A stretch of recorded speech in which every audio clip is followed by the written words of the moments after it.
县哪里？县，西双县。我们是华为的，中国华为 ，China 华为。যশোরে ইসলামী ব্যাংকের একটি গ্রাহক হিসাব হ্যাক করে 7 লাখ টাকা হাতিয়ে নেওয়ার অভিযোগে এক চীনা নাগরিক সহ 2 জনকে আটক করে পুলিশে সোপর্দ করেছেন স্থানীয়রা। বুধবার বিকেলে যশোর শহরের আরএন রোড এলাকার একটি দোকান থেকে তাদের আটক করা হয়।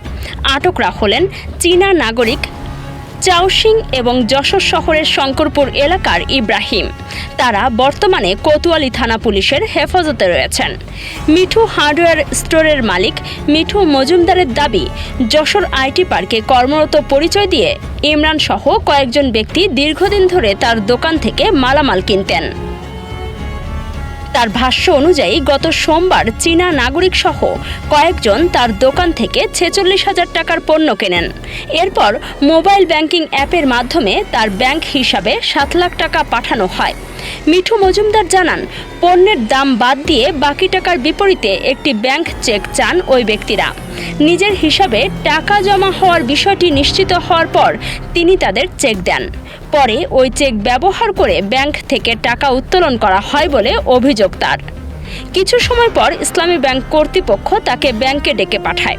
সেখানে গিয়ে তিনি জানতে পারেন ঢাকা টঙ্গী এলাকার ইসলামী ব্যাংকের একটি শাখার এক গ্রাহকের হিসাব হ্যাক করে 7 লাখ টাকা তার হিসাবে স্থানান্তর করা হয়েছিল। বিষয়টি জানার পর কোতোয়ালি মডেল থানায় একটি সাধারণ ডায়েরি করেন মিঠু মজুমদার। চাইনিজ সহ একজন বাঙালি আমার এখান থেকে আরো 3-4 দিন আগে মাল নিছে।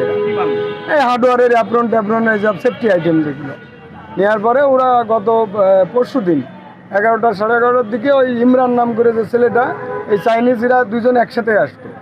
তো ইমরান নাম করে ছেলেটা এসে আমার বলছে যে ভাই আমি কিছু মাল নেব, আপনার হচ্ছে ইসলামী ব্যাংকের অ্যাকাউন্ট আছে? আমি বললাম আছে। তা বললো তাহলে অ্যাকাউন্ট নাম্বারটা দেন, আমার কিছু টাকা ঢুকবে, আমি কিছু মাল নেব আর আপনার এই বাকি টাকাটা আমি নিয়ে যাব। তো আমি আমার কাছে 46,000 টাকা বিল করাইছি। করার পরে এবার আমি অ্যাকাউন্ট নাম্বার দিলি ও 7 লক্ষ টাকা ঢুকাইছে আমার অ্যাকাউন্টে। এরই মধ্যে বুধবার বিকেলে আরএন রোড এলাকার আরেকটি দোকানে চীনা নাগরিক চাওশিং ও ইব্রাহিমকে দেখতে পান তিনি। পরে স্থানীয়দের সহায়তায় তাদের আটক করে পুলিশে সোপর্দ করা হয়। যশোর কোতোয়ালি থানার তদন্ত পরিদর্শক কাজী বাবুল জানিয়েছেন, 2 জনকে পুলিশ হেফাজতে নেওয়া হয়েছে। চীনা নাগরিকের নাম প্রাথমিকভাবে জানা গেলেও তার বিস্তারিত পরিচয় এখনও পাওয়া যায়নি। পুলিশ জানিয়েছে ঘটনার সঙ্গে আর কারা জড়িত এবং হ্যাক হওয়া ব্যাংক হিসাব থেকে কিভাবে টাকা স্থানান্তর ও উত্তোলন করা হয়েছে তা খতিয়ে দেখতে একটি বিশেষ টিম কাজ করছে। বিজয় মাহমুদের তথ্য ও ভিডিও চিত্রে কাজী সাইমা, রাতদিন নিউজ। দক্ষতার মাধ্যমে কর্মসংস্থান, ASK technical training centre Jashore. আর নয় বেকারত্ব, দক্ষতাই হোক সফল ভবিষ্যতের চাবিকাঠি। এখন আপনার শহর যশোরেই রয়েছে এএসকে টেকনিক্যাল ট্রেনিং সেন্টার, যেখানে সরকারি ও বেসরকারিভাবে বিভিন্ন কারিগরি প্রশিক্ষণের ব্যবস্থা রয়েছে। প্রশিক্ষণার্থীদের জন্য রয়েছে উপবৃত্তির সুযোগ সুবিধা।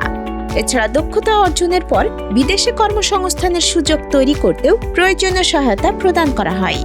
দক্ষ হয়ে বিদেশ যাই, অর্থ ও সম্মান দুটোই পাই।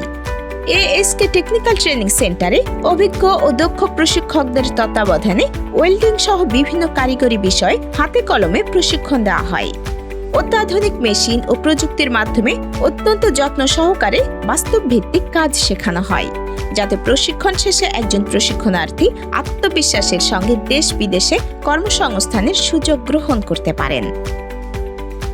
ঠিকানা: যশোর নিউ মার্কেট থেকে মাগুরা মহাসড়ক হয়ে প্রায় 1 কিলোমিটার দূরে মেহগনিতলা মোড়ে অবস্থিত এএসকে টেকনিক্যাল ট্রেনিং সেন্টার।